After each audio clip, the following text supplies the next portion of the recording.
군비 통제에 대해서 논의를 진행하도록 하겠습니다.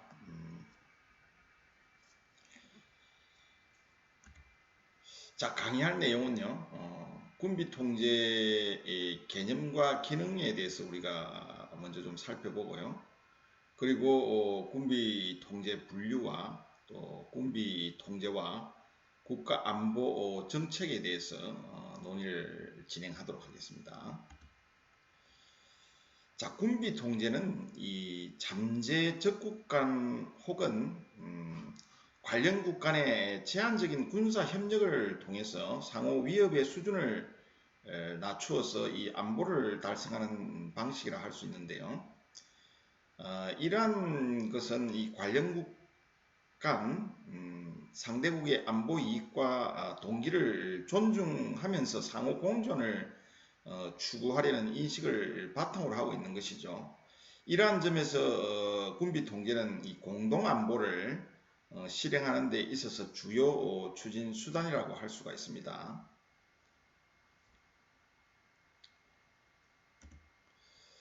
자, 군비 통제의 일반적인 개념은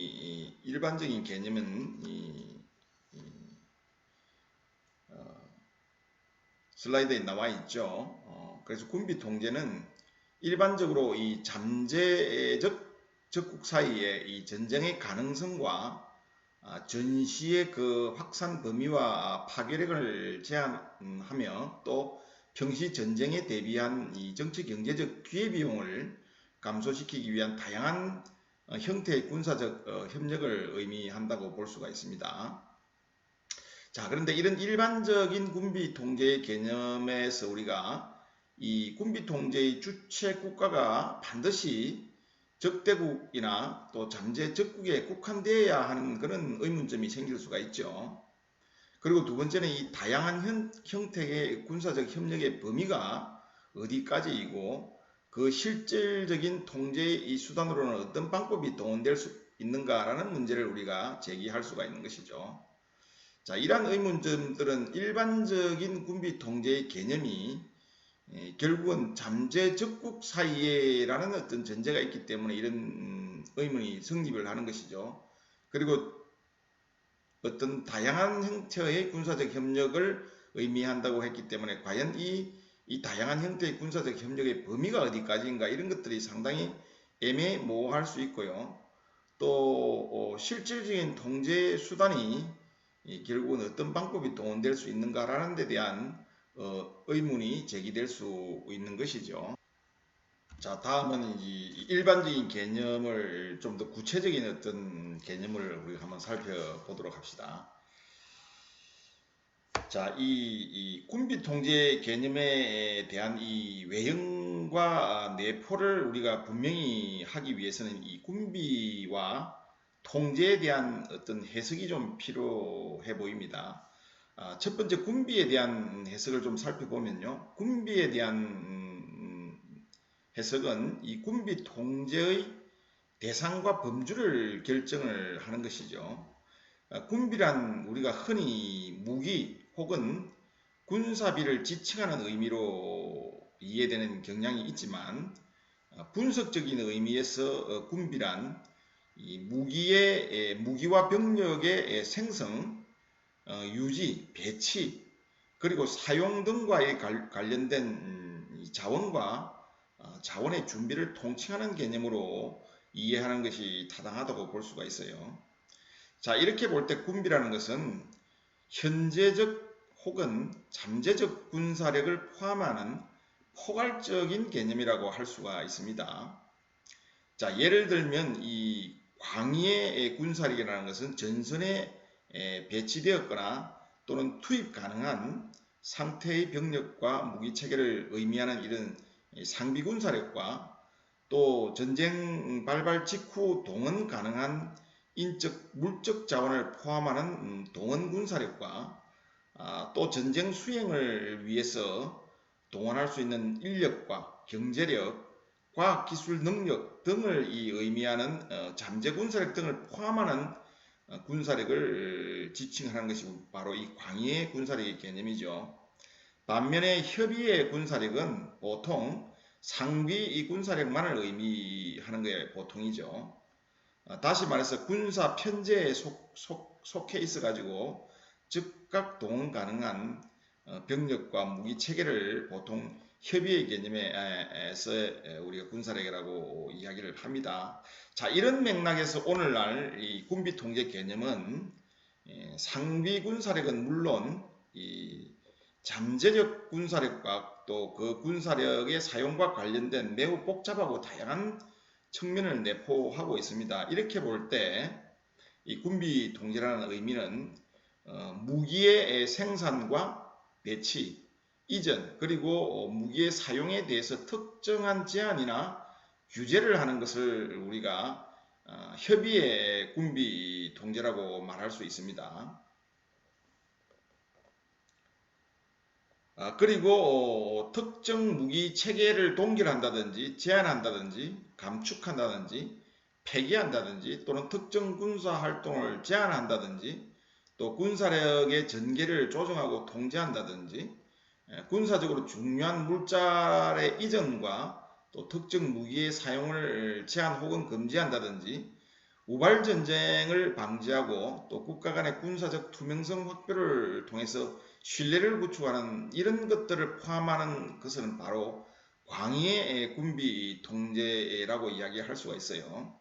자, 다시 정리하자면 앞에서 설명한 일반적인 군비 통제 개념을 떠나서 우리가 좀 더 구체적인 군비 통제 개념은 우선 협의의 군비 통제는 라는 개념과 광의의 군비 통제 개념으로 우리가 구분을 해볼 수가 있는데요.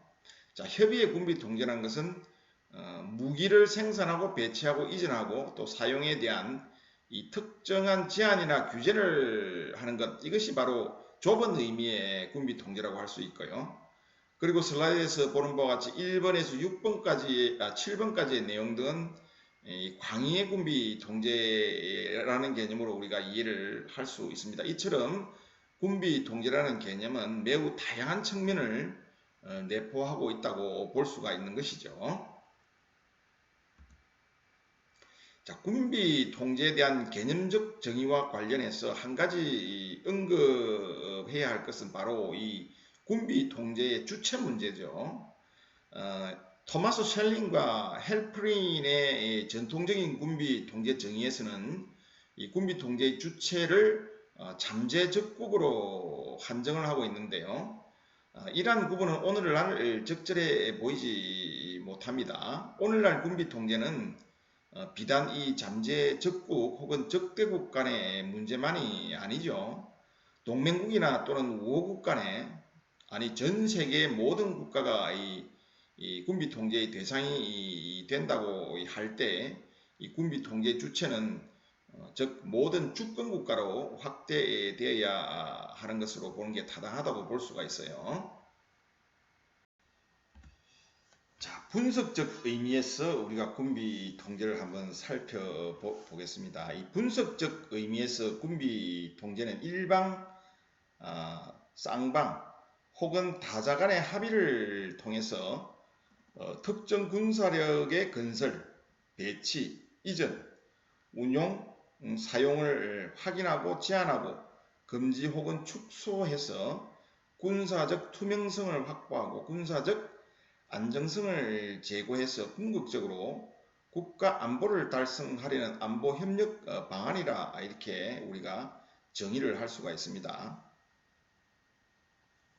군사 전략적 차원에서 이 군사적 안정성이라는 의미는 이 분쟁국 상호 간에 어느 일방도 상대방의 군사적 공격에 대해서 치명적인 손실이 없이 자국의 영토를 방어할 수 있는 상황을 우리가 군사적 안정성이라고 이야기할 수가 있습니다.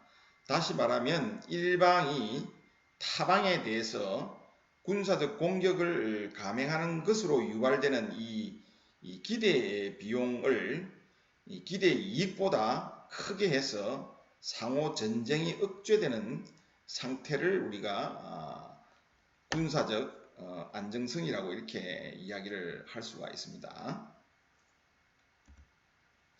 자, 이런 의미에서 군비 통제 개념은 흔히 이 군비 통제라는 의미와 대치되고 또 때로는 혼용되고 있는 이 군비 축소의 개념과는 차이가 있습니다.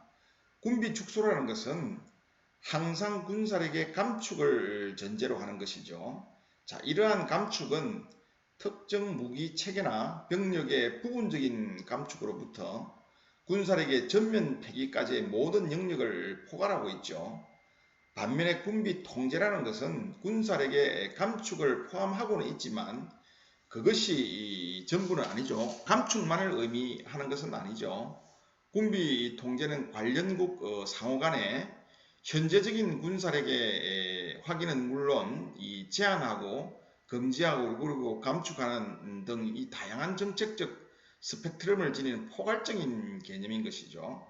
자, 그래서 군비 축소와 군비 통제는 개념적 차이가 있다는 것을 여러분들이 인식을 할 수가 있는 것이죠. 자, 다음은 군비 통제의 기능에 대해서 한번 알아보도록 합시다.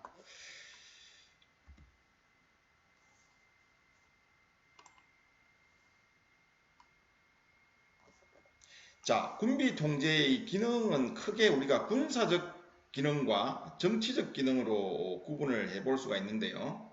우선 군사적 측면에서 군비 통제는 슬라이드에서 보는 바와 같이 9가지 크게 기능을 수행한다고 볼 수가 있습니다. 첫 번째는 이 우발 전쟁의 가능성을 군비 통제를 통해서 감소시킬 수 있다는 것이죠. 그리고 지역 및 세계의 군비 경쟁을 완화시킬 수 있습니다. 그리고 군비 통제를 통해서 적대국 간의 상호 불신을 줄이고 또 군사적인 예측성을 증대시킬 수가 있겠죠. 그리고 군비 통제를 통해서 심각한 군사적 불균형을 완화할 수 있고요. 또 평화적인 방법으로 국가 간의 분쟁을 해결할 수도 있고요. 또 경제나 사회복지를 위한 투자 재원의 마련을 군비 통제를 통해서 할 수가 있겠죠. 또한 분쟁이 발생하게 되면 이 파괴의 범위와 후유증을 상당 부분 제한할 수 있는 것도 바로 이 군비 통제의 군사적 기능이라고 할 수 있습니다. 그리고 아울러서 환경 파괴 위험을 감소할 수 있고요. 국가 간의 군사적 상호 이해와 신뢰를 증진할 수 있는 이런 내용들이 바로 우리가 군비 통제 군사적 기능이라고 할 수가 있겠죠.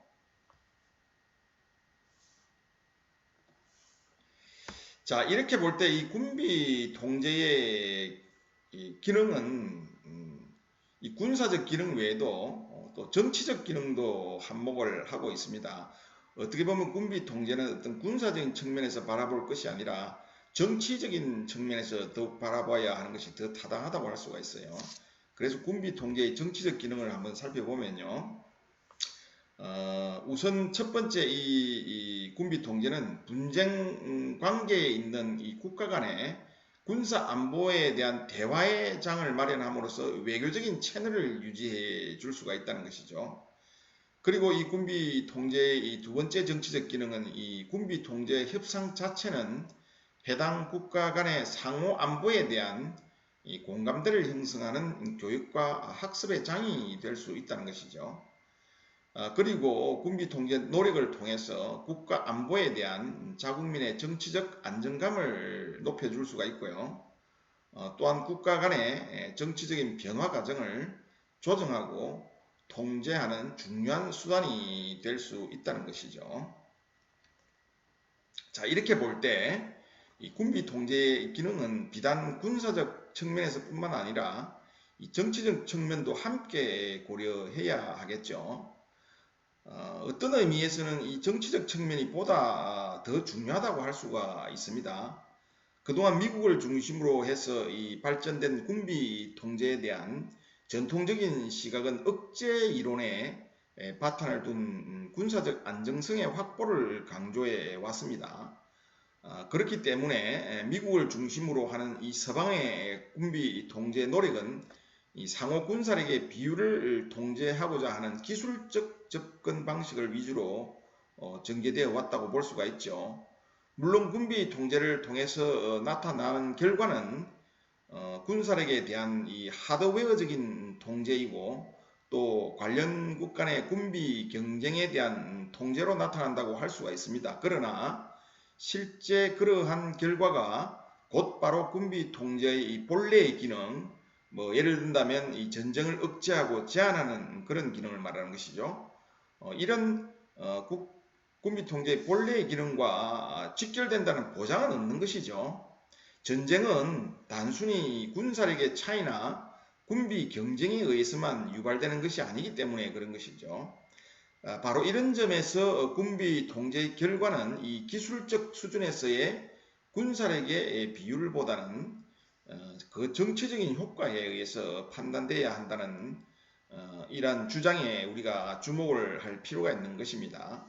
다시 말하면 이 군비 통제의 기능은 단순히 관련국 간의 군사력을 얼마나 통제했는가 보다는 군비 통제를 통해서 관련 당사국 간에 얼마나 상호 불신을 감소하고 나아가서 관계 개선을 이룩했는가라는 여부로 판단해야 한다는 것이죠.